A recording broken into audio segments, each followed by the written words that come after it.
Being started, so if everybody would please stand for the Pledge of Allegiance.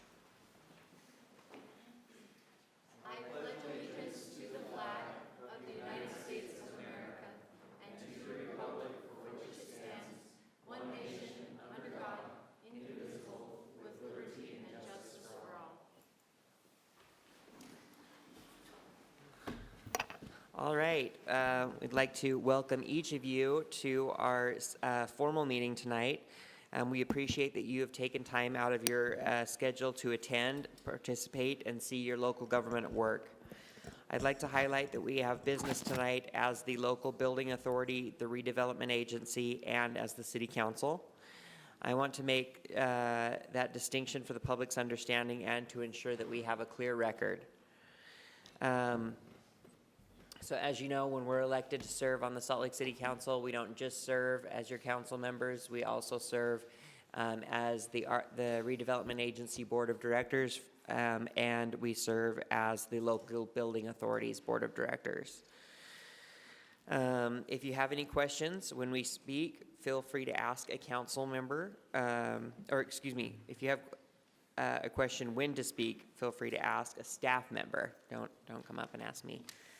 And our staff members are here and ready to help if they just raise their hands. Okay, great. So to start the meeting, we're going to go over some guidelines that we go over at every meeting just to make sure that we maintain civility and decorum.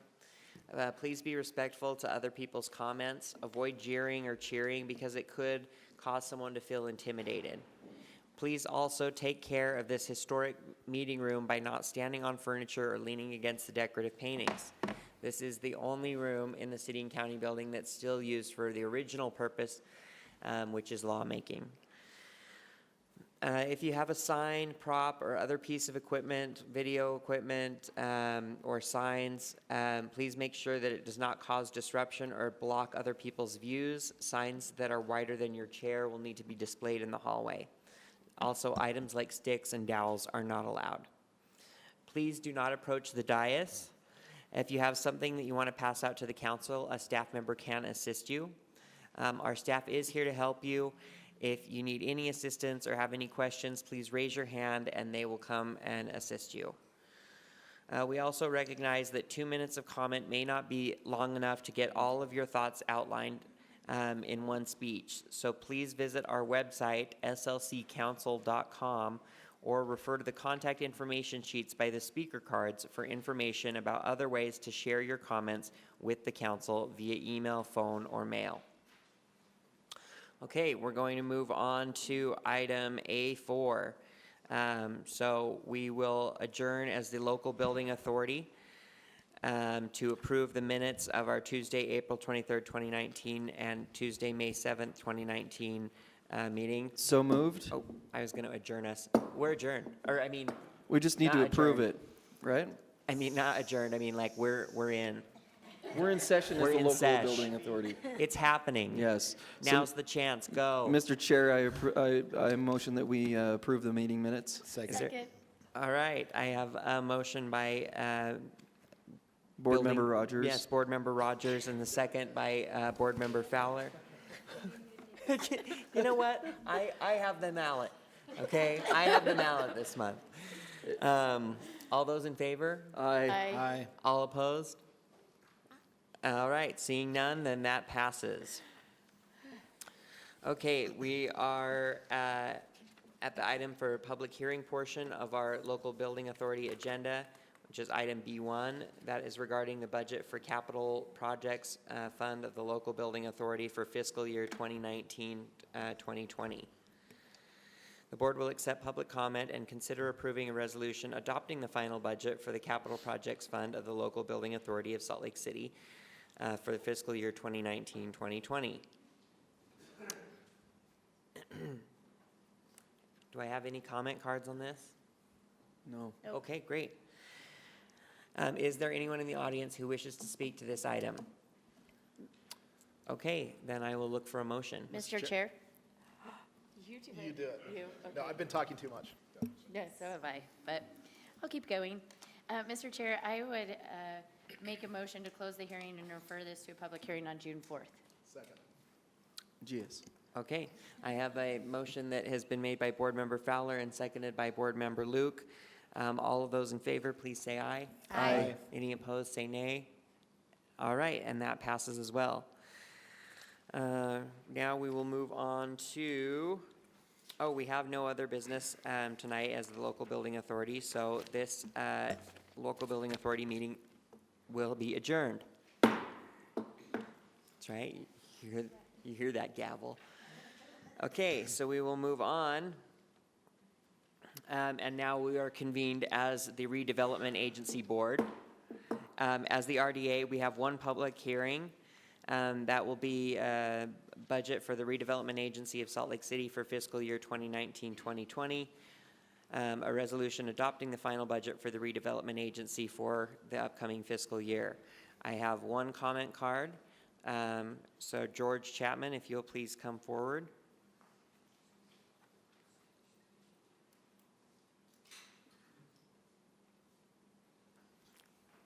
Okay, first of all, before my comment, I need to point out that there should be a whole lot more than one card commenting on a big budget at the RDA. 18% of your budget is going to the Depot District, which has been going around in circles for decades, and you own lots of vacant properties there that actually encourage criminal activity.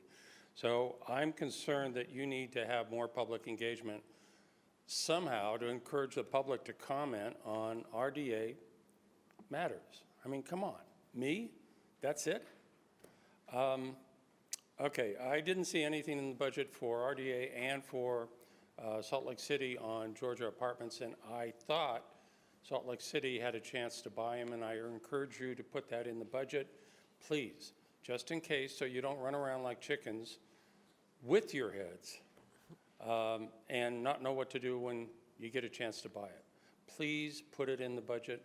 The RDA also needs to focus more on mixed use, mixed income housing, not just affordable housing, and I'm concerned that you keep pushing the envelope into too much affordable. Every time we look at this, your experts tell you mixed income works better. When somebody's invested in a neighborhood and they want to live there for a long time, that makes the neighborhood more stable and it makes the environment better. Please, mixed income should be your policy at the RDA, not just at the city. Thank you for listening. Mr. Chair. Yes, Board Member Fowler. George, as RDA Chair, I'm happy to sit down with you if you want to meet with one of our council staff and set something up to go over some of those things. All right, is there any other comments from the public on this item? Mr. Chair, I'll make a motion then. Go I ahead. move that we close this public hearing and refer to the next public hearing on June 4th, 2019. I have a motion by Board Member Mendenhall and a second by Board Member Valdemoros. All in favor, say aye. Can I have a discussion Oh, on the yes, motion? any discussion? It's not really on the motion, but I wanted to mention that the Salt Lake City Housing Authority is under contract to purchase the Georgia Apartments. Okay. Any more discussion on the motion? Okay, then we'll proceed to a vote. All in favor? Aye. Aye. Any opposed? Nay? Okay, none, I mean, and that passes unanimously. All right, we're now adjourned as the RDA Board, and we're convened as the City Council. Everyone change your hat.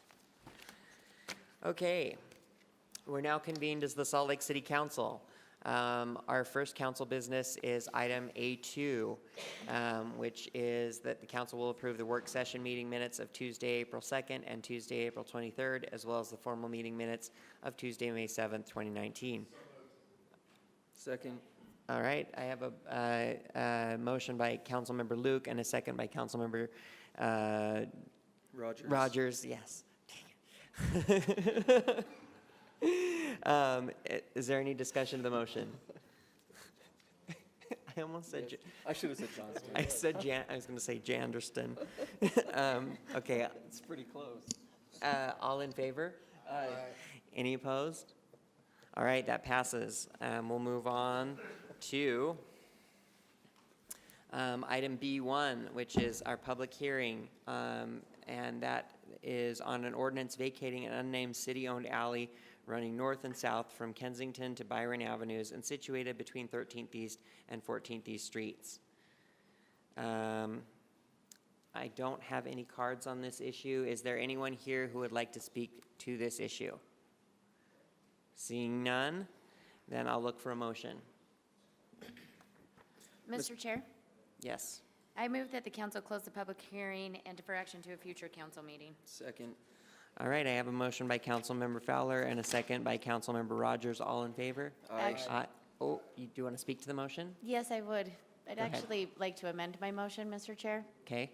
I'd like to move that the council close the public hearing and adopt the alley vacation at approximately 1370 East between Kensington Avenue and Bryan Avenue. Second. All right, I have a motion by Councilmember Fowler and a second by Councilmember Luke. Is there any discussion to this motion? Yes. Why would we want to expedite it instead of another public hearing? Because it's been on the council agenda and we've talked about it and nobody's here to talk about it today. And so then we can move forward with it than putting it on a future council meeting where we wouldn't be holding public hearing. We would simply be voting yes or no on adopting it at that time. So I'm simply expediting to remove a step that we can remove at this point. Okay. So to clarify your motion, you're not asking for a vote tonight. You're asking that we just vote. Oh, you are asking for the vote Yes, tonight? sir. Oh, I'm sorry. That's what I originally thought, but then the explanation made a little less sense. Okay. Sorry. Councilmember Mendenhall, did you want to speak to this? Nope, just ready to vote. Okay. So we're voting on closing the public hearing now and passing it, just so everybody's clear. Yeah, suspend the rules. Okay. Is it under suspension of the rules? I don't think it is. Because it's not under, because we're, It's not a rule that's been adopted by the council, it's a practice that's been adopted by the council that you act at a future meeting, so you can do either. But we typically say suspend the rules just because it's been such a practice of the council to do it that way, so it's up to you. okay, so, but is everybody clear now on what the motion is? Okay, then I'll ask for a vote. All in favor? Aye. All opposed? Nay. Nay. All right, any other abstentions or anything? Okay, so that passes. Moving on to ordinance listed below, including B2 to B11 are associated with the implementation of the mayor's recommended budget for Salt Lake City, including the library fund for fiscal year 2019-2020. All ordinances will be heard as one public hearing. So I've got several comments here, and I'll try to call two at a time. So the second name I call, just be ready to come up after the first speaker. Cindy Cromer. And after that, we have Tim Funk. My name is Cindy Cromer. I've been asked why I haven't run for city council, and what you're working on now is a big part of the reason, the budget. In the percentage of time you spend on the budget, both during the budget process and throughout the rest of the year. The second reason is occasionally there are collisions between my passion, land use, and the budget process, and that is what is happening at the 4th Avenue well in City Creek. The proposal represents 1% of public utilities budget for the coming year. It did not even make the list of upcoming major projects when you received a briefing last year. The proposed building has significant consequences for immediate neighbors and for people from all over the region who come to City Creek Canyon. Some of those consequences are aesthetic, emotional, and social. Some of them are financial, and because you're dealing with the budget, I'm going to talk about the financial ones. There's no question that the existing facility needs to be safer. Based on a report of an accident at the well over 30 years ago, I think the upgrades have been needed for a very long time. No one wants an employee to be exposed to risk. No one. The city made significant investments in the park spaces at 4th Avenue starting in 1912 and continuing moving forward, repairing damages from flooding in 52 and 83 and following the tornado in 99. Although Public Utilities owns the land, Salt Lake City has made the investments and Parks has maintained the spaces. The proposed facility does not enhance the 107 years of investment. In fact, the proposal compromises it. Then I've listed 4 unintended consequences, which I think have financial ramifications, spanning from the Youth City program to project that occurred in Reservoir Park that had very different outcomes about 10 years ago. If for a moment I thought that the proposal was essential for the greater common good, I would accept what Public Utilities has insisted on building. Time. But I think there are other options. Thank you. Thank you, Ms. Cromer. Next is Tim Funk, and after him is Randy Long. Sorry, Mr. Good Long. evening. I'm here for Crossroads Urban Center. We'd like to call your attention to the city's, or to the mayor's recommended budget for housing with the special assessment money, the new sales tax money. We've met with a couple of you, actually 3 of you, to talk about the housing specifications in the budget. We would like you to look at that and really wring it out. We're not sure what it represents, and I'm sure that some of you don't know what it represents. For instance, why is a census coordinator funded for $80,000 out of the housing money? Census concerns many, many things. We don't disagree with the idea that we need to make a special count and a special assignment, but why is it coming out of this budget, this part of the budget? The Community Development Grant Administrator, the second item on there, is almost $100,000. Well, that used to be funded with CDBG funds. Why are we funding it with city money now? If there's an issue there, and the money is going to be, is this position going to take a look at this $5 million, or is it going to do all the housing stuff? And if it's going to do all the housing stuff, then why is it coming out of just this one particular part of the budget? And one thing that is a mystery to us is the landlord insurance pilot for $350,000. What is that? Is that a bailout for the landlords that can't already pick on the customers they have, the tenants they have, the renters they have that they're robbing in court? If this is to back up the landlord program that was talked about 5 years ago, and that Crossroads has condemned more than once publicly, we would say throw it out and put that money back into the trust fund. If anything, this money should be spent on housing.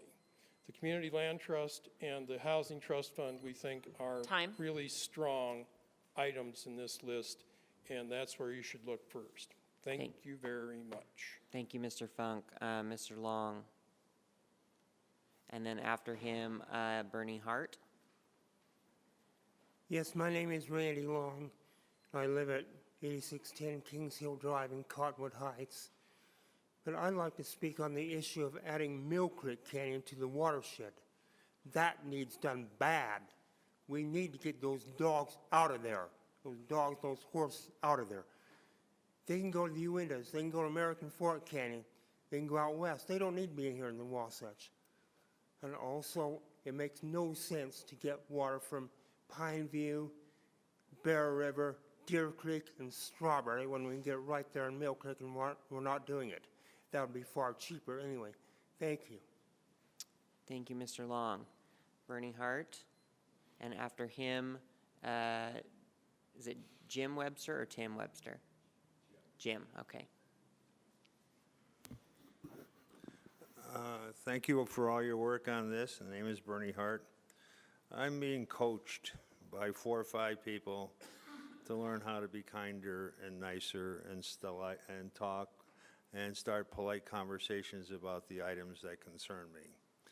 And I struggle with that for a number of reasons. But the primary reason is when I get into discussion with people on the issues that concern me, and that's homelessness,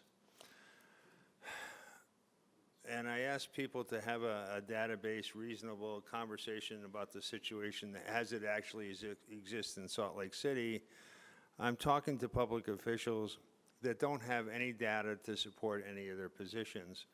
And I, in support of the people I care about, and having taken their perspective to the table, that causes me deep concern, and especially when those kind of conversations go on over and over again. It troubles me, and I get angry. And what you see is my anger, and the anger reflects my frustration with a system that doesn't meet the needs of the people I care about. So what I'm going to encourage is that the homeless coordinator that you're looking to hire the city, that be a non-homeless person, a non-person that doesn't deal with homelessness but deals with data and statistics and looks for things that work and measures and looks how dollars are being spent effectively.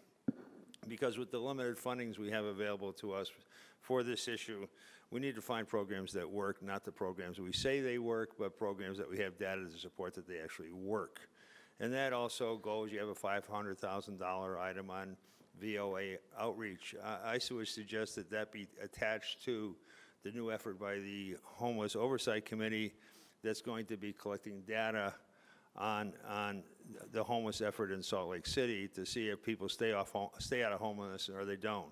And any funding that the city puts into any homeless program, I think Time. should be reflected in some kind of oversight of that kind. So, Thank you. thank you. Have a good night. Thank you, Mr. Hart. Jim Webster. And then following that, I have George Chapman. Aaron, the reason I haven't been here for a number of months, I sing in a choir, and we rehearse on Tuesday nights, and we have won for many years straight now the best in the state, so that's a worthwhile thing to do. Some of you know I'm a land planner or a landscape architect, and one of the books that is fundamental in our profession is The Image of the City by Kevin Lynch. It was published by MIT in 1960. I'd like to talk about the image of the city with respect to the Golf Enterprise Fund. When I first moved here, Bonneville Golf Course was one of the top 10 public courses in the country. And of those 10 courses includes, of course, Pebble Beach and a number of others that are considerably more famous than Bonneville. Since then, Bonneville has degenerated for a lot of reasons. Part of the one of the primary par fives was basically destroyed in a sense during the Didi Cordini administration when the city allowed condominiums to be built right up next to that. We have a situation where people who fly into Salt Lake City are now looking at a very unfortunate situation. And I was very pleased to have overheard, I guess, your discussion in the other room a little while ago about various things that you're considering doing to turn that situation around, and I certainly encourage you to do that. The golf program is not just an exercise for a bunch of old guys who like to get out and putter around. It's an image of the city that is very critical. It's a very important open space component, and it really means dollars. What we've had is a opportunity cost situation that we've been unaware how badly we've failed in that area. So I encourage you to continue in your effort. Thank you. Thank you, Mr. Webster. George Chapman. And following that, I have Stephanie Suval. Okay, first of all, police budget, thanks you to the police chief for providing or suggesting 5 park rangers. Please support him on that.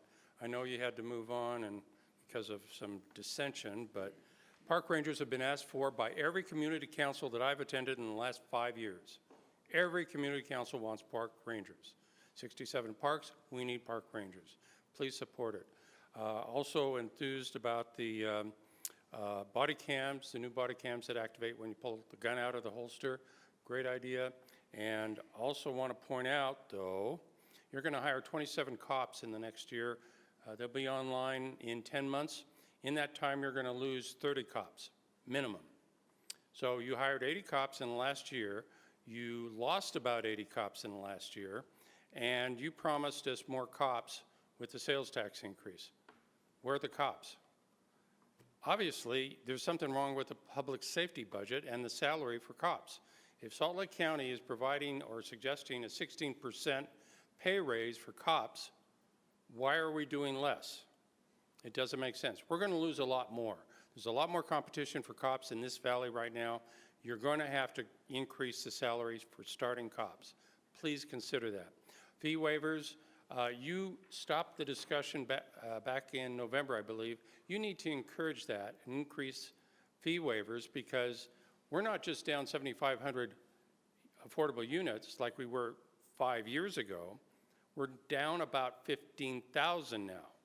We need more affordable units, and the best way to do it is to push fee waivers. When the impact fees went away, we doubled our construction of apartments, and that's important. On the water issue, you again did not cover the maintenance issue with water. We're planting more greenery, but we're not providing funding for public utilities for water. You actually are lowering the higher tier water rate. So we're going to Time. pay more for using less water. Please reconsider that. Put in maintenance of water as a normal budget item. Thanks for Thank listening. you, Mr. Chapman. Stephanie Suval, followed by Dan Potts.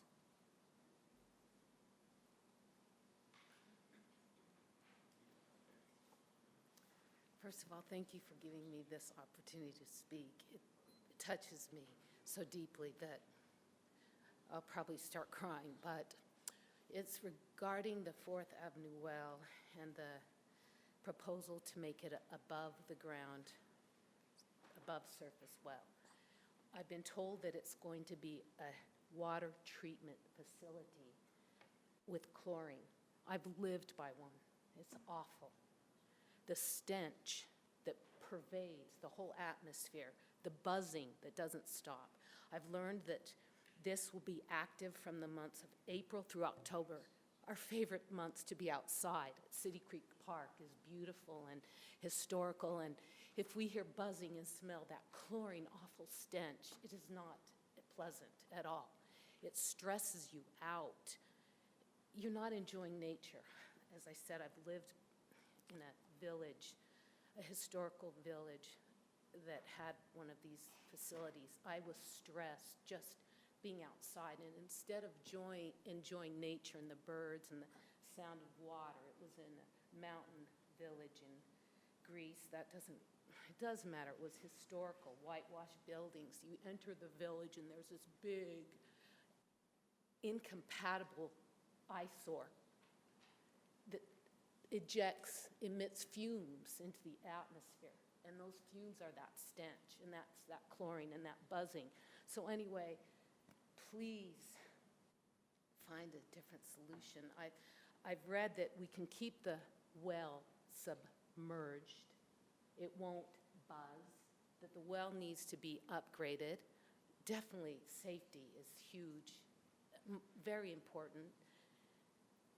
And I think it all can be met if we rely on informed scientific evidence that can help us. Please. Time. Thank you, Ms. Suval. Mr. Potts?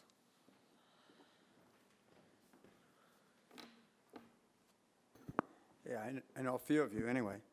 I wanted to speak to the proposed water-related rate increases. I don't agree with the approach at all. I think it's probably a day late and a dollar short. So, you know, I don't suspect that, you know, anything I say would really be of much import. But I think that the fact that I'm pretty embarrassed belonging to a city that is probably the most wasteful water-using city in the entire world. That's kind of embarrassing, and that's based on National Geographic's assessments. And worse than that, we're wasting not secondary water, we're wasting drinking water on Kentucky bluegrass, which probably belongs in Kentucky. My suggestion would be that we take a new look at the design of that water rate structure and do two things. First, we need to tie that all of the storm and the drinking water and everything to the area, and then of course we'd have to correct for, you know, who's using that area, you know, residents versus businesses and the like. And then the other thing is that there's no reason that we should have this rate structure that steps up like that. That's extremely arbitrary and old-fashioned. We now have the ability in this day and age to actually use a curve to we can just apply the matrices of land area to the correct pricing for whoever the user is, and that could be done software-wise in seconds in this day and age. So it wouldn't be a challenge to come up with the right prices. The thing is that it would be fair for everyone. It would certainly promote a lot more water conservation. We're not doing a very good job there. And then really important, I think it will meet the shortfalls of the funding more quickly, much more quickly. Thank you. And then I handed out a thingy-majigger. Okay, thanks. Thank you, Mr. Potts. Those are all the comment cards that I have. Is there anybody else who wishes to speak on these budget items? Okay, seeing none, then I'll look for a motion. Oh, okay.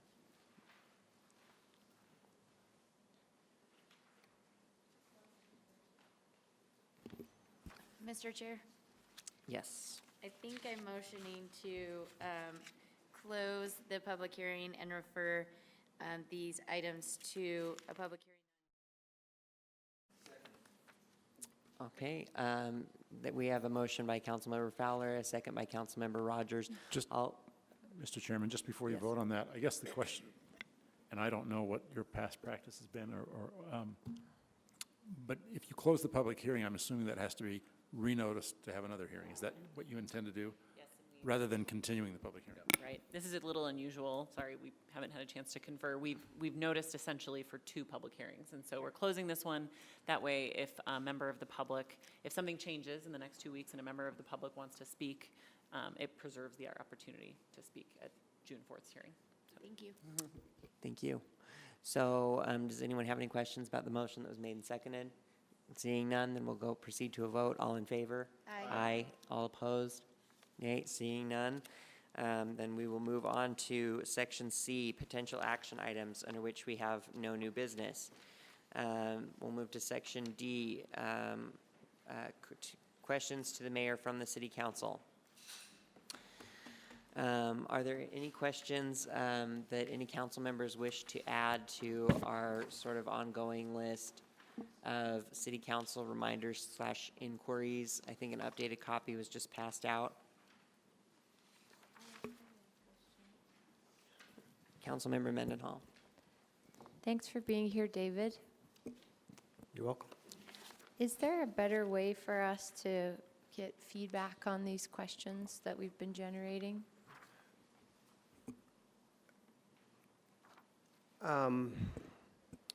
Well, many of these questions we've already answered. I don't know what additional information you're looking for. If you, as I read, there's no new request today. Many of the other questions we've already answered. Well, there's dates to February that I don't think have been resolved, but that, such as the surveyor error. Right, that one we actually still are waiting to hear back from the attorney's office. As I mentioned, the last update, the attorney's office was reviewing that. I will follow up on that. The impact fee plan update, we've provided updates a couple times on that.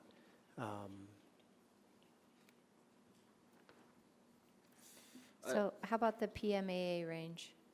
As mentioned, I think a couple weeks ago, we are still working with the interested parties to try and figure out a way to address the needs, particularly the fire risk and the required insurance. One thing that has occurred since the last time I provided an update, the police mutual aid PMA fired the one staff person, so it has been temporarily closed to the public because there's no longer a staff person there. But we are still working with the stakeholders to try and figure out a way to make it available and to address the concerns. But we have not reached a resolution on that yet. I wanted to comment that the fire concerns are, it's disappointing that the public may lose their access to the range when the fire maintenance and some of the issues that haven't been addressed by PMAA are PMAA's problem and not the public's problem. So I hope that you'll be able to find a way to maintain public access and have PMAA address the maintenance issues that have led to some concerns in my understanding about the wildfire potential. I appreciate that. And from what I understand, and I haven't been directly involved, but from what I understand is the interested stakeholders have basically given a proposal where they would take on the insurance risk because we are not able, the PMA is not able to get the insurance, but what they have shown so far, provided so far, does not adequately address the risk. Well, again, I think it's generous of the public, or if that's who you're negotiating, or who's making the proposals, the public? The vested stakeholders, correct? But this is, I mean, that's generous of them to come up with something, because this is PMAA's problem, not the public's problem. So do you know if there's discussion, David, with the PMAA about either having the PMAA start taking the contract serious, or working with the public group that has come up with a counter proposal, or not a counter proposal, but just an alternative proposal to keep it open? I believe we are working with the Is the PMAA working, or? The administration is. Okay, because my understanding, and correct me if I'm wrong on this, but my understanding is right now, since the city has already contracted with PMAA, and they have the PMAA has the contract, we don't have any discretion, we can't go in and tell PMAA, hey, you need to do this, because they already have the contract. Is that right? So, you know, while I think it's good that you're negotiating with the stakeholder group, I would also recommend having the stakeholder group try to work, and maybe have the administration serve as the mediator between PMAA and this community group to figure out how to move it forward. Because if PMAA and the community group were able to come up with something, they could open tomorrow. And there's nothing that you guys can do. There's really, I mean, and there's even less that we as the council can do, because you have an existing contract with PMAA. So maybe one thing to do is to look at, you know, facilitating the discussion between those two groups to get it open. And then how long is that contract, the PMAA's contract, next year? I don't know the answer to that. Is that right? Okay, next, I'm seeing Lara Briefer nodding that it's next year, so, okay. Thank you, Mr. Chair. Any other questions from the council? Okay, then we will move on to item D2, the general comment section, where I'll call people based on the comment cards that I have. You'll have 2 minutes to speak on any item not scheduled for public hearing. So the first comment I have, I'll call them two at a time again. Josh Shennerman. Sherman. They get that right? Sherman. Oh, Sherman. It's spelled German. Ah, yes. Ooh, okay, and then following that, Jay Ingleby. Yes. All right. Go ahead. Thank you. Thank you, City Council, and thank you, constituents, and also citizens for coming and advocating for your city. I always appreciate when I see fellow citizens here participating in their local government. I did not want to make this a budget question, because I know it's under processes, so I was making a very general inquiry, and it got brought to my attention that this is no walking shop. Brought to my attention outside before he left to DC, that the freeways and under the freeways are maintained by UDOT. He said go to Click It and Fix It app, which I think the general public does not know exists, or at least I did not know, where UDOT pose a problem and they can help solve it. But in the notes, it says UDOT only maintains lighting on interstates and on US 40, 201, and 154. So my problem, or maybe a problem that needs to be resolved, is 6 South off-ramp. When you're coming off the city, underneath 600 South, there is lighting that exists. It does not work. industry has invested a lot of money in the city in that neighborhood. There's also a CrossFit gym. Those both let out late at night. And the parking underneath there, half is paved, half is dirt. Maybe the city, because it's actually not the freeway, can look about paving and getting UDOT to help light that corridor. And I live over in Sugar House as well, so 9th, 11th are less lit than 7th for whatever reasons. Maybe it's a wider road, more luminary underneath that, but 9th and Highland are not very well lit, and that is more of a traffic pedestrian crossway. And so given it's under the freeway as well, not sure the legality of there, but just 3 under the freeway things, nothing too problematic, but I appreciate your time and your efforts. Thank you. Thank you, Mr. Sherman. Mr. Ingleby.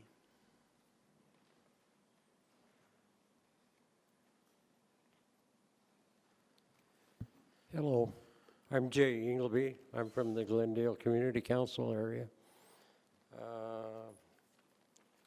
I'm here tonight to talk about the ever never-ending rainstorms that we are having. The weatherman is not my favorite friend anymore. One of the problems we're having is we have floodgates coming in to our area, and they Y off.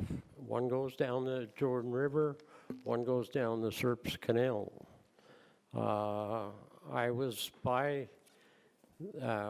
there the other day. Last Tuesday, the water was 6 foot up higher than what it should have been, simply because the floodgates were closed below and everything was backing up. And backing up into 5 houses within 50 or 100 yards of my house of underground water coming up. I've had it 3 times. I'm a senior.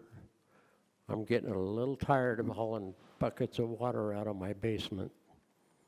I'm sick and tired of seeing streets that I put grants in for being gradually tore away by the water. I'm hoping that the city and some of the Washington D.C. infrastructure money would come through and help with that if it ever get the rain stopped. We're quite sure that one of our biggest problems, we have a low water, and the water is coming underground from the Serps Canal. I've asked them this time of year with the runoff, open up the gates and let it go to the Great Salt Lake. A fellow friend of mine in the Great Salt Lake says, I can't ride my sailboat because I don't have any water. I said, well, if I could open the floodgates, you'd have some water. Time. I said, and you'd be sailing, okay? So like I say, I'm here tonight to ask for some better prevention on these things. These gates need to be open. It's a constant flow. The Jordan River and the Serps Canal have been here since time began. It'll be here after we're all gone. Mr. Ingleby, your time is up. And so If you would what we're please asking conclude your for remarks. is, help us out. We have big semi trucks going up and down right, Mr. California Ingleby. Avenue. Thank you. And we have had 3 in the last 2 months or 3 months. Thank We've you for had your 3 comments. water main breaks. You can share additional comments if you We want can't take it anymore. online, or you can email the council, and you can share additional comments, but your time has expired. Thank you. Well, I have to take care and watch out for myself because I'm by myself, okay? All right. And when you got water in your basement and it's still coming in, Mr. Ingleby, you I got to get it understand. out, especially at 2 o'clock There are in the staff morning. members here. Thank you. Thank you for coming. Mr. Webster, Jim Webster, followed by George Chapman.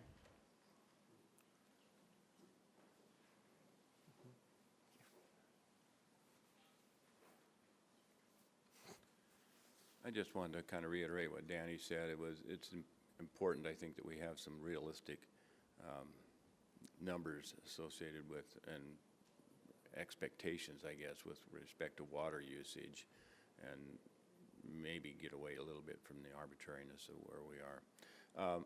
I would also, you know, the last time you heard from me, I was here talking about the $850 I paid to the city for a permit for solar. And I appreciate the fact that the mayor is saying, yeah, we're going to be energy independent sooner than we thought, and all of those things are great. But nonetheless, I paid $650 more than the current amount. And it wouldn't be so bad, I guess, if there was some way I could feel good about that, but I don't. The other thing is, had the inspector entered my house to look at the wiring, that would be great. He didn't. If he had gone up to the roof to actually look at the panels, that would have been appreciated, but he didn't. If he had gone up to the roof to look at the damage that was done to the roof in terms of walking on valleys and so forth where leaks have subsequently evolved, that would have been great, but he didn't. And so currently now I'm not only looking at having paid $650 in excess of what the current fee is, but I'm also having to have a lot of roof repair done, and I've got some water damage inside my house, which all could have been avoided if the inspector had really done an inspection, certainly an $850 inspection. So I'd like to have you give that some serious thought. Thank you. Thank you, Mr. Webster. George Chapman.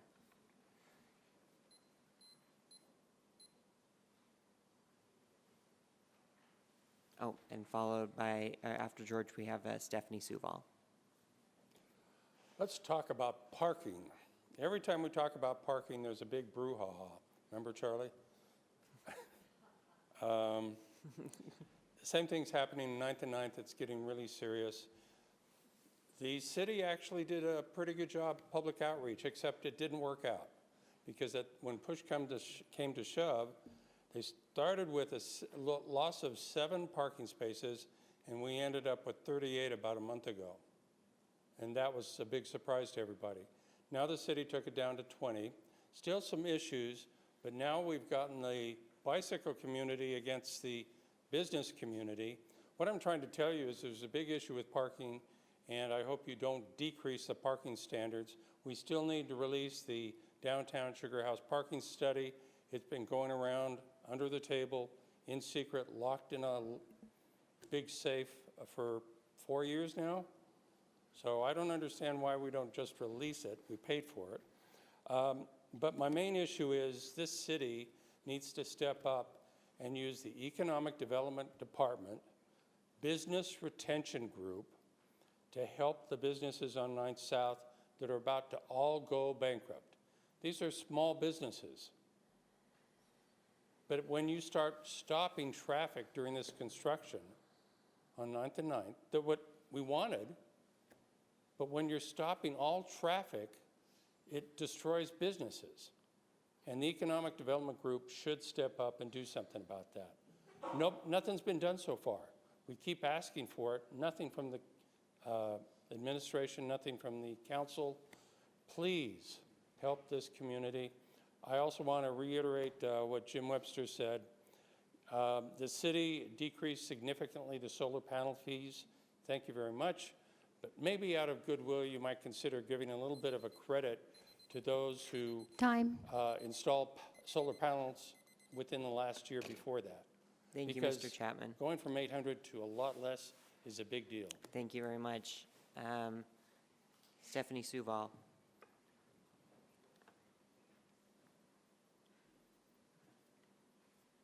Thank you again. So what I have learned is that in the 60 years, the system that is being used on the 4th Avenue well, there has been no incident. That the chlorine injections that occur downstream work.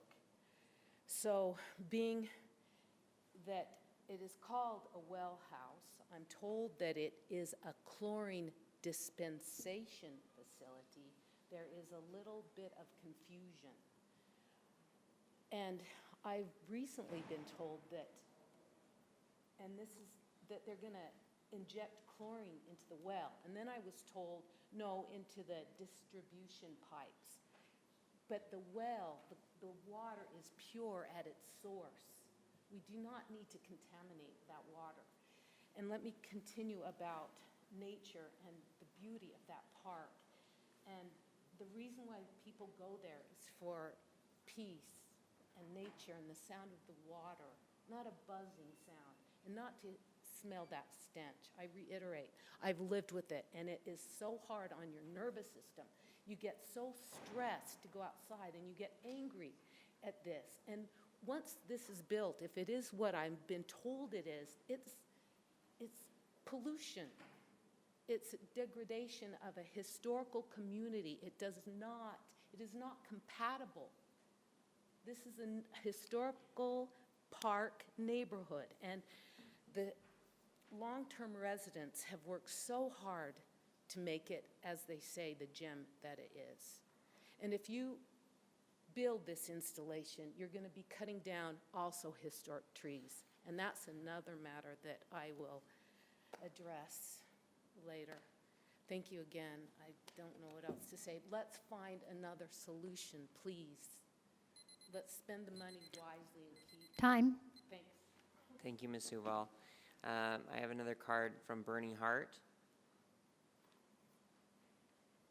And that's the last card I have. If anybody else wishes to speak, please fill out a yellow comment card. I just thought I'd share a couple of observations that I came across the last week or so. Today, water seems to be a topic. I was at the library just an hour ago or 2 hours ago, and they have buckets on the stairs. It's raining out. So I know there's been a lot of work there, and probably there's been a lot of funding put in over there, but I'm hoping you have enough, because we see a lot of international visitors come down to our program at the library, and it's not good for them to see an architectural showpiece with buckets in the staircases and around the hallways. That's just an observation. I hope the funding is already there. And scooters. I was sitting at a light the other day, and it's happened twice with me recently. I see more people, more scooters, single wheel, whatever you call those balancing things, and electrified skateboards and all those things on our sidewalks than I see pedestrians. So I don't know, it's a great thing because it saves on pollution in the air, and I love to see people outside no matter how they do it, but it is going to cause a problem over time. Maybe white lines on the sidewalk or something. You know, we're going to have to get creative in how to deal with this, because it really is a solution to some of our environmental concerns, but it is a concern. It can create other concerns. So just an observation. Thank you. Thank you, Mr. Hart. Last call for anyone that wants to speak to the city council today. It's your only opportunity to speak to local government every 2 weeks, or every Tuesday. Okay, seeing none, then we'll move on to, we have no new business on our agenda. So an unfinished business, we have a resolution supporting the construction of a new water reclamation facility to replace the city's current facility. Do I have a motion? Mr. Oh, go ahead, Andrew. I don't have a motion. I was going to make one up. Oh. Oh.